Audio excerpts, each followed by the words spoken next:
All right, we start tonight with rising fuel costs. It's something that we've been dealing with for a while. There's soaring inflation out there that's tightening almost everyone's budgets as people realize just how much they're spending specifically on gas. And among those people, volunteer firefighters who are paying much more to respond to calls either in their own vehicles or by racing to the station to get in a fire truck.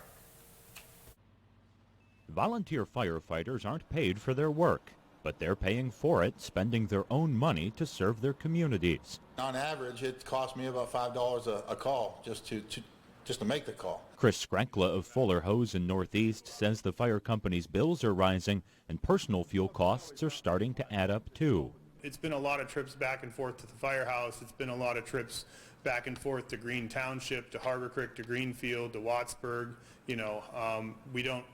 We don't have the luxury to say we're not going to come and help you guys out. Lieutenant Doug Slater lives on the outskirts of Northeast, and he drives in several times a week, not just for fires, but for training and meetings and fundraisers.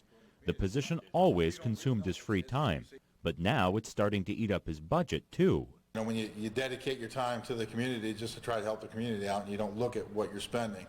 But nowadays, by everything going up in price, you have to start doing that. It's not that I'm going to stop answering calls, but I'll just stop doing other things if I have to. Despite the increased personal costs, firefighters say don't worry, they'll find a way to make ends meet just like they've always done.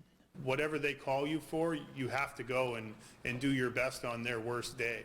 I mean, there is no 912, so when somebody calls 911, they're expecting your best. They certainly are, and costs just for the department alone through the roof right now. Obviously, fuel costs for fire trucks way up, and just the cost of equipment, the cost of training, everything up. So personal costs and station costs. It's a rough time right now. Yeah, it's something that everybody's dealing with, but for the volunteers out there to try and help the community, they're not getting, a stipend, so to speak, right, or, anything to help them out. It's really rough. If you can donate to your volunteer fire department, that is money exceptionally well spent.